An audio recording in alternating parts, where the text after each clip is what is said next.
Assalamualaikum warahmatullahi wabarakatuh.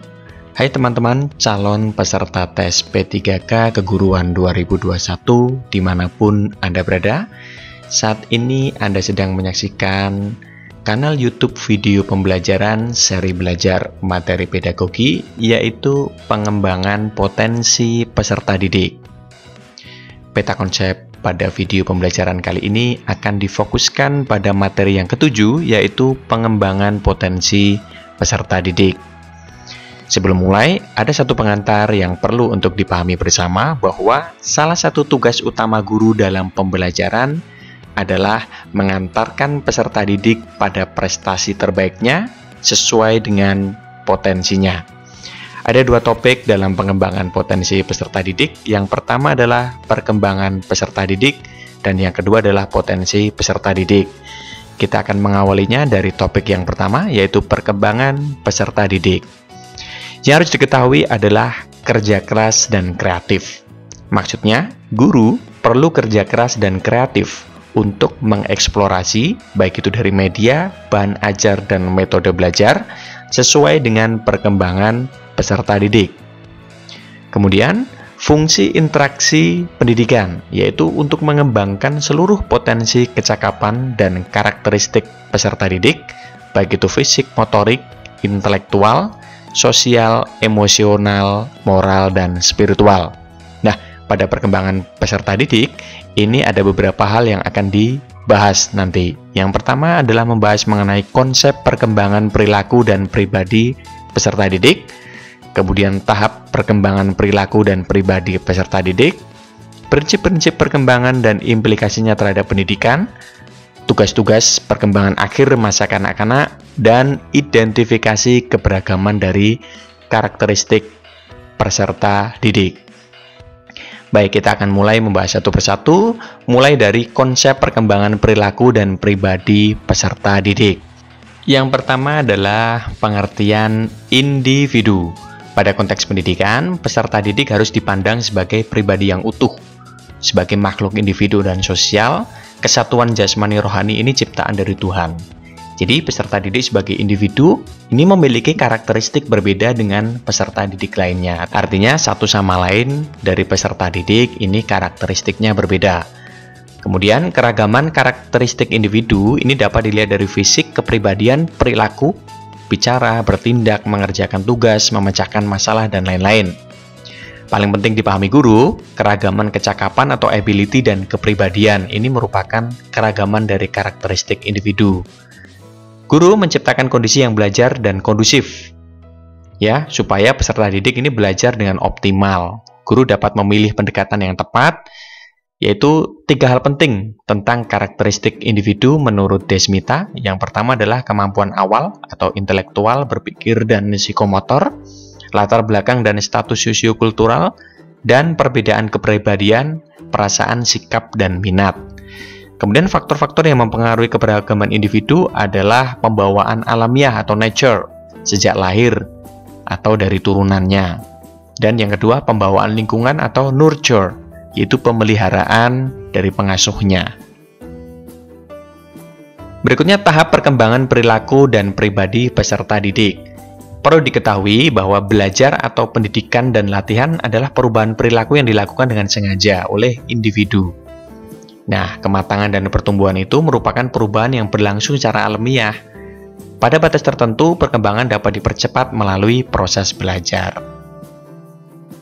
Berikutnya, tahap perkembangan dalam konteks pendidikan, dalam hal ini belajar, menurut Yusuf, ini digunakan pentahapan eklektik namanya. Nah, pada pentahapan eklektik ini ada tahap perkembangan dan rentang usianya. Kalau prasekolah itu dari umur 0 sampai 6 tahun, usia sekolah dasar 6 sampai 12, sekolah menengah 12 sampai 18, dan usia mahasiswa itu di umur atau usia 18 sampai dengan 25. Nah, untuk usia sekolah dasar, ini merupakan atau masuk dalam kategori masa keserasian, karena pada umur ini, anak-anak mudah dididik daripada sebelumnya. Kemudian pertanyaan dari pendidik, apa yang harus diberikan kepada peserta didik pada masa perkembangan tertentu? Kemudian bagaimana cara mengajar atau menyajikan pengalaman belajar bagi peserta didik pada masa tertentu pula. Nah, pada tahap ini Yusuf mengkategorikan ada masa kelas rendah yaitu SD dari umur 6 sampai 10 tahun, masa kelas tinggi SD 9 sampai 13 tahun, dan ada masa keserasian diakhiri masa pueril. Nah, mari kita bahas satu persatu.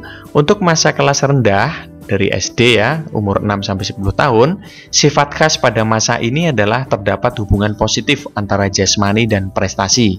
Jika sehat, banyak prestasi, asumsinya seperti itu.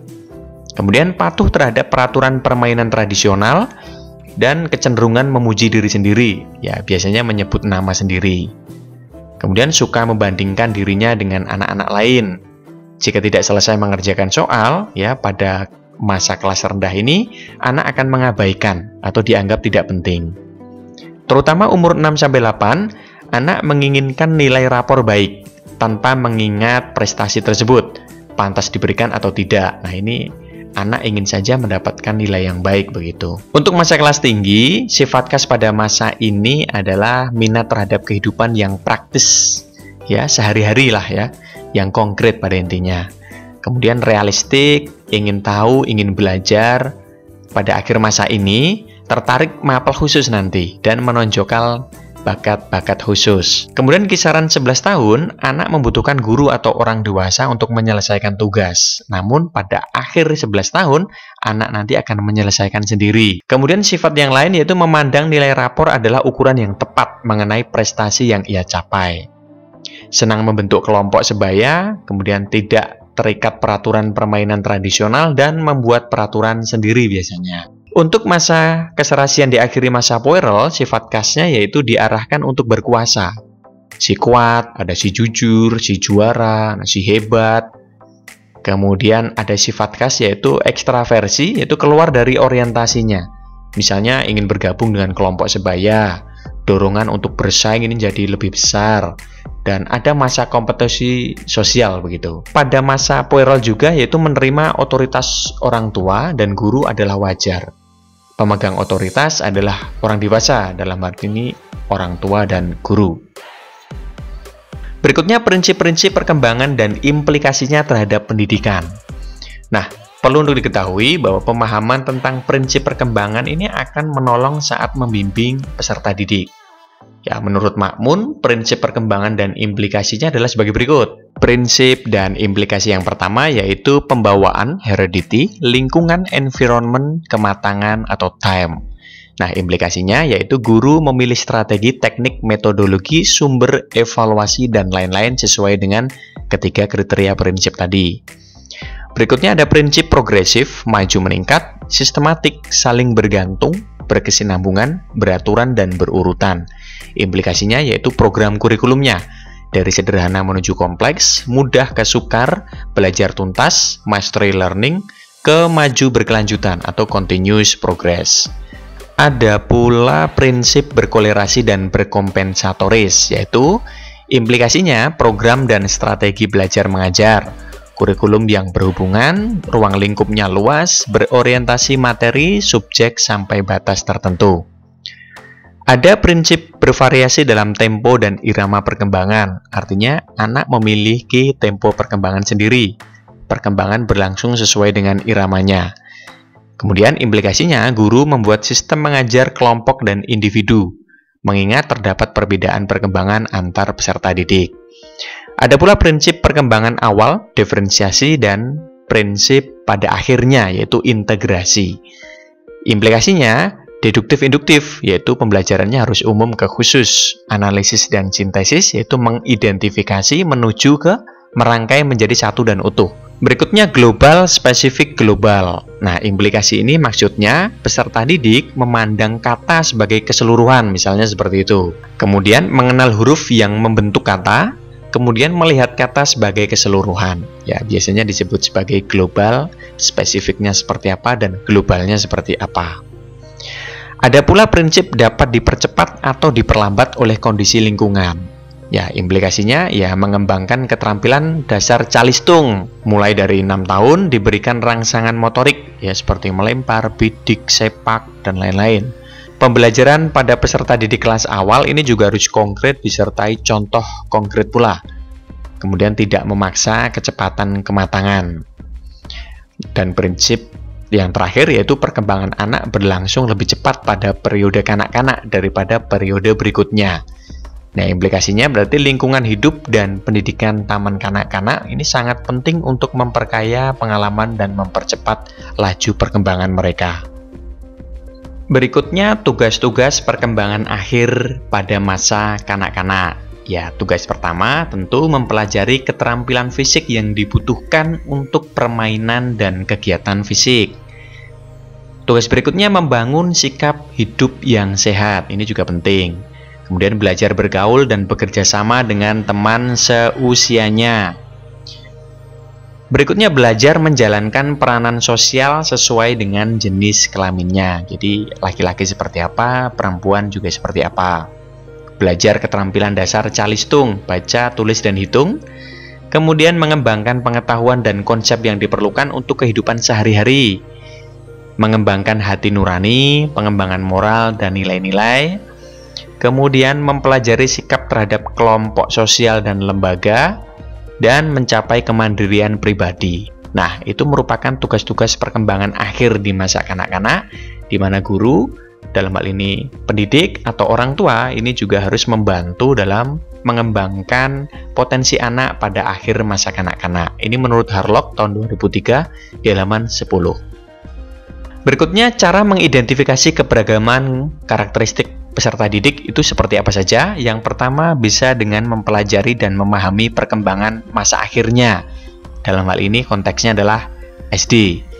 Bisa juga menjabarkan tugas keterampilan dan pola perilaku yang bersifat operasional. Misalnya pada pembelajaran berhitung ya, kali, bagi, dan lain-lain.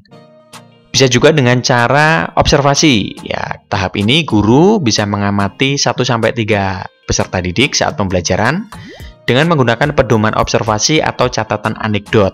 Ya, berarti catatan tanpa pedoman. Bisa juga dengan menggunakan wawancara. Teknisnya, guru mewawancarai peserta didik dan orang tua dengan pedoman wawancara terhadap peserta didik pada kelas tinggi. Berikutnya bisa juga dengan menggunakan angket untuk mengungkap aspek kepribadian peserta didik. Ya, bisa juga menganalisis prestasinya, kemudian tugas karya peserta didiknya untuk mengidentifikasi kecakapannya dan kepribadiannya seperti apa. Bisa juga dengan mencari informasi dari orang tua dan teman-teman sebayanya, teman-teman peserta didik. Bisa juga dengan hasil identifikasi nanti dianalisis dan dibuat catatan. Nah, catatan itu bisa mencerminkan identifikasi keberagaman. Yang terakhir, catatan nanti dikembangkan menjadi langkah-langkah pengembangan atau pemecahan masalah dan tindak lanjut jika muncul kategori-kategori atau kondisi-kondisi tertentu. Berikutnya, kita bicara mengenai potensi peserta didik. Potential, ability, and capacity. Artinya, setiap peserta didik ini dianugerahi potensi dan kapasitas. Ya, antar peserta didik ini memiliki keragaman atau perbedaan potensi, baik jenis potensi maupun kualitasnya. Nah, dalam hal ini guru harus jeli mengidentifikasi dan mengembangkan potensi peserta didik nanti melalui pembelajaran tentunya. Nah, apa itu potensi? Potensi ini merupakan kemampuan dalam diri peserta didik yang diperoleh secara herediter atau pembawaan. Melalui proses belajar atau pengaruh lingkungan, potensi nanti dapat diwujudkan dalam bentuk prestasi hasil belajar. Dapat pula berwujud kecakapan dalam berbagai aspek kehidupan dan perilaku. Nah, itu adalah ruang lingkup dari definisi potensi. Potensi ini juga berbicara mengenai jenis potensi, yaitu fisik, psikologis, bakat, kreativitas, dan identifikasi potensi peserta didik. Nah, dua hal ini akan kita bicarakan. Kita mulai dari jenis potensi yang pertama. Yang pertama adalah fisik. Nah, fisik ini berkaitan dengan kondisi kesehatan, ketahanan, kekuatan tubuh, dan kecakapan motorik. Ini menurut Desmita. Kemudian individu yang memiliki kecerdasan fisik, atau biasa disebut sebagai kinestetis, ini bisa dilihat dari fisiknya, berolahraga dengan cepat dan menunjukkan permainan yang baik. Ya, bisa juga dilihat dari seni tarinya, misalnya menguasai gerakan yang indah dan lentur. Ini menurut Garden, via Xiaodih tahun 2007 di halaman 95. Berikutnya ada jenis potensi psikologis. Ya, di sini dibagi menjadi dua, yaitu kecerdasan umum dan kecerdasan majemuk. Kecerdasan umum atau intelligence ini adalah kemampuan intelektual, ya, merupakan kemampuan mental yang mendasari kemampuannya untuk mengatasi kerumitan kognitif. Ya, ini menurut Gunawan. Jadi artinya kemampuan mental secara umum. Artinya dapat memecahkan masalah, berpikir abstrak, dan pembelajaran. Peserta didik yang mempunyai intelektual tinggi atau IQ ini diprediksi akan memiliki prestasi yang tinggi pula, dan sebaliknya. Kemudian intelijensi atau kemampuan intelektual ini merupakan potensi bawaan, herediter tadi ya, yang dikaitkan dengan keberhasilan peserta didik dalam bidang akademik di sekolah. Sedangkan kecerdasan majemuk ini merupakan tingkat IQ bukan satu-satunya kecerdasan yang dapat meramalkan kesuksesan. Artinya kecerdasan majemuk ini spektrumnya lebih luas. Ini menurut Gardner via Xiaodih ya. Yang pertama adalah kecerdasan bahasa atau verbal linguistic intelligence. Misalnya penulis, ahli bahasa, sastrawan, penyiar, jurnalis, orator ini mempunyai kecerdasan bahasa. Kemudian ada matematika logis, logical mathematical intelligence seperti ilmuwan, akuntan, insinyur. Ada pula spasial visual, visual spatial intelligence seperti pilot, nahkoda, astronot, pelukis, arsitek. Kemudian ada kecerdasan majemuk kinestetis, yaitu olahragawan, penari, perajin profesional, dokter bedah. Kemudian ada kecerdasan majemuk dalam spektrum musik, ya, komposer, musisi, kritikus musik, penyanyi, dan lain-lain. Ada kecerdasan hubungan sosial, ya, seperti guru, konselor, pimpinan masyarakat, politikus. Kemudian ada kecerdasan majemuk pada spektrum intrapersonal, agamawan, psikolog, psikiater, filsuf, dan kecerdasan majemuk dalam spektrum naturalis, yaitu kecapakan manusia mengenali makhluk hidup dan semesta seperti petani, botani, arkeolog, pecinta alam, ahli tanah, dan lain-lain. Nah, konsep kecerdasan majemuk ini dimaknai sebagai bakat atau aptitude. Setiap kecerdasan akan menjadi suatu kemampuan besar jika lingkungan, dalam hal ini ortu atau orang tua, ini memberikan rangsangan yang tepat pula. Kemudian ada jenis potensi bakat. Nah, ini merupakan kecakapan atau bawaan.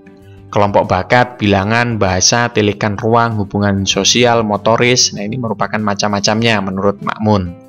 Ada bakat pekerjaan, ya, seperti teknik, pertanian, ekonomi. Nah, ini ilmu-ilmunya di sana. Berikutnya ada bakat sekolah. Nah, ini masuk dalam bidang scholastic aptitude, seperti penguasaan ilmu, mata pelajaran, matematika, bahasa, fisika, sejarah, IPS, olahraga, musik, keterampilan, dan lain-lain. Berikutnya, jenis potensi kreativitas. Ini yang keempat. Ya, artinya setiap orang ini pasti mempunyai potensi kreatif, meskipun dalam derajat yang berbeda. Nah, kreativitas ini mengarah ke penciptaan kreasi baru, unik, dan berbeda.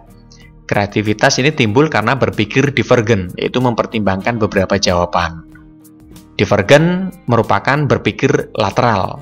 Jadi, berpikir divergen atau lateral ini memberikan kesempatan anak untuk yang pertama berpendapat sebanyak mungkin, kemudian memberikan jawaban dan gagasan baru, dan memberikan alternatif solusi. Kemudian dari kreativitas ini juga masuk pada hubungan kecerdasan. Artinya orang kreatif ini tidak selamanya cerdas, ya, menurut Harlock. Kreatif dan cerdas ini berjalan beriringan jika faktornya, yaitu lingkungan dan individu, ini tidak mengganggu perkembangan kreativitas. Kemudian kreativitas juga akan meningkat jika mempertimbangkan 8 kondisi ini. Yang pertama, waktu. Ini juga penting dalam meningkatkan kreativitas. Ada kesempatan, ada dorongan, sarana, lingkungan, rasa percaya diri, cara mendidik, dan pengetahuan yang dimiliki. Kemudian, kreativitas ini juga mempunyai karakteristiknya. Yang pertama, senang mencari pengalaman baru. Ini terlihat di peserta didik biasanya. Asyik mengerjakan tugas yang sulit, kemudian suka berinisiatif dan tekun. Kemudian bersikap kritis dengan orang lain, berani berpendapat dan berkeyakinan, rasa ingin tahunya tinggi, kemudian juga memiliki kepekaan atau perasaan, energik dan ulet, senang tugas yang majemuk atau yang bervariasi, percaya diri, dan memiliki rasa humor, memiliki rasa keindahan, dan tentunya visioner, ya, penuh dengan imajinasi. Ini semua karakteristik kreativitas menurut Munandar. Kemudian, dari kreativitas pun juga ada tahapannya. Ya, yang pertama, persiapan meletakkan dasar. Ya, guru juga harus memberikan informasi mengenai latar belakang, seluk-beluk problematika terhadap materi-materi yang ia bawakan. Nah, ini memberikan informasi yang memadai nanti kepada peserta didik. Kemudian juga ada tahapan inkubasi, yaitu ketepatan waktu meninggalkan masalah. Artinya mencari kegiatan yang melepaskan diri dari kesibukan, diendapkan dalam alam prasadar. Kemudian iluminasi, yaitu tahap pemahaman mendapatkan ide baru, pemecahan, penyelesaian, cara kerja, dan jawabannya pun juga baru. Kemudian tahapan kreativitasnya berupa verifikasi atau produksi. Dilakukan langkah-langkah untuk mewujudkan ide kreatif menjadi karya yang inovatif. Berikutnya kita akan masuk dalam pembahasan cara mengidentifikasi potensi peserta didik. Nah, ini ada beberapa tahapan, dimulai dari mengidentifikasi kemampuan inteleknya dulu, yaitu mengamati kemampuan intelektual peserta didik yang cepat dan mudah memahami materi, atau accelerated students. Kemudian, peserta didik yang selalu mencapai hasil rata-rata saja, atau average students. Berikutnya, peserta didik yang kesulitan memahami materi, hasilnya juga di bawah rata-rata, dan tugasnya juga tidak selesai atau slow learners. Bisa juga dengan menganalisis hasil tesnya, tugasnya, wawancaranya, prestasi belajarnya, sikapnya, dan hasil psikotesnya. Kemudian bisa juga dengan mengidentifikasi kecerdasan majemuk. Nah, pada tahap ini dapat menggunakan teknik yang sama dengan kemampuan intelektual tadi, tapi lebih diarahkan pada bidang studi atau kelompok bidang studinya. Bisa juga dengan mengidentifikasi kreativitas peserta didik. Nah, ini bisa dilakukan dengan 3 cara. Yang pertama, pengamatan proses pembuatan karya kreatifnya. Yang kedua, analisis tes jika peserta didik dibebaskan memberikan beberapa alternatif jawaban. Bisa juga dengan cara mengidentifikasi, yaitu menganalisis karya kreatifnya dan seberapa inovatifkah karya itu. Nah, itu adalah beberapa cara dalam mengidentifikasi potensi peserta didik. Baik, itu tadi adalah seri belajar P3K materi pedagogi, yaitu potensi peserta didik. Kita akan berjumpa kembali di video berikutnya. Salam pemerhati pemaham, merdeka belajar. Terima kasih. Wassalamualaikum warahmatullahi wabarakatuh.